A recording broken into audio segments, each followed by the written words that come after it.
notices of disallowance and audit observation memo.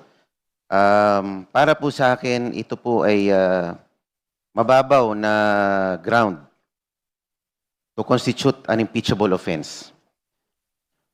Unang-una po, ang notices of disallowance ay appealable. They are contestable. Yung pong audit observation memo is just a memo issued by the COA for deficiencies in documentation not involving pecuniary loss. Ang notices of disallowance po ay pwede pang i-appeal ng Office of the Vice President sa regional level ng COA, sa commission proper ng COA, at pwede pang humantong sa Supreme Court. The notices of disallowance does not presuppose guilt on the part of the Vice President. It is not tantamount to a prosecution.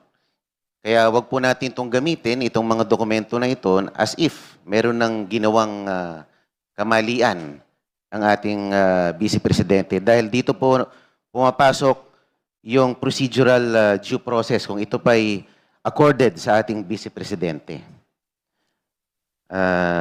At isa pa po, yung pong mga ginawa ng Quadcom nung nakaraang taon, yung pong pagbubukas ng mga envelope, I don't think yan po ay kasama sa trabaho ng Kongreso.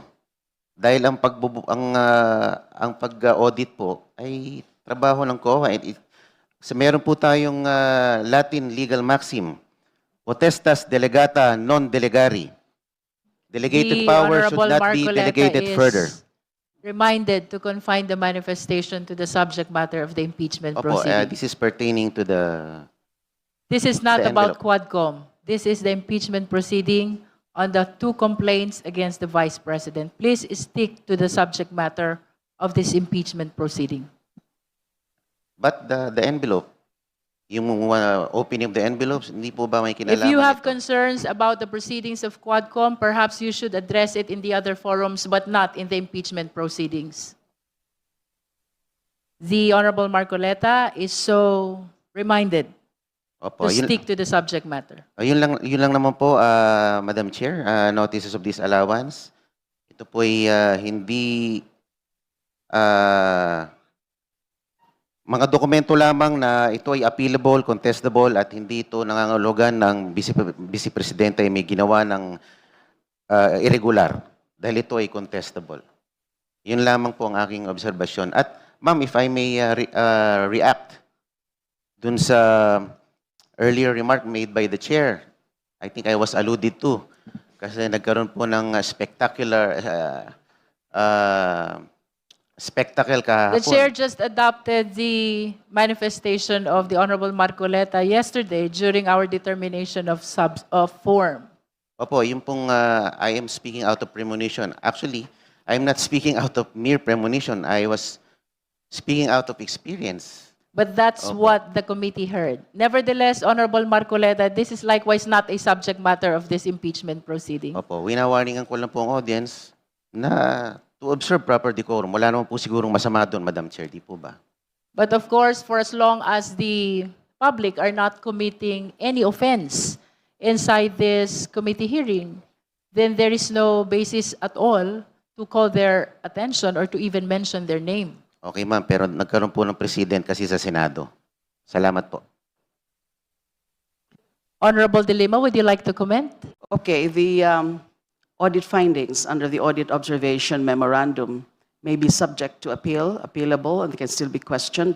But the fact remains that there are already evidence, there are already documentary evidence, kasama nga na po dito na naka-attach sa complaint, about those questionable disbursements, the use of confidential funds for not legal purposes, for confidential intelligence funds. So this committee, since it's scrutinizing now the very complaint before us, has the discretion and has the duty and the prerogative to do its own scrutiny and analysis of these documents, irrespective of any final COA finding. Of course, it is ideal that we should have the COA final finding, but the preliminary findings are already the red flags. The preliminary findings already show those acts constitutive of impeachable offenses. So it's not really a hindrance to this committee not to consider first those preliminary findings pending the final finding of the COA. Let us be reminded that generis proceeding.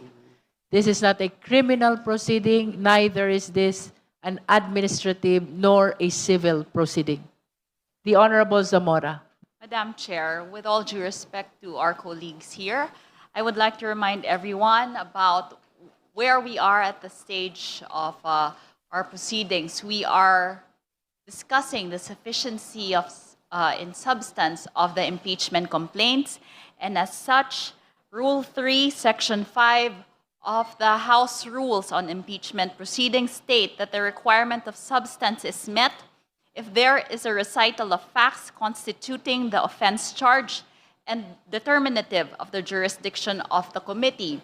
So we have to confine ourselves within the four corners of the complaint to check if there is a recital of facts which will show the nexus, as the Honorable Laila de Lima has repeatedly said, with the impeachable offenses charge. Thank you, Madam Chair. Madam Chair. Thank you.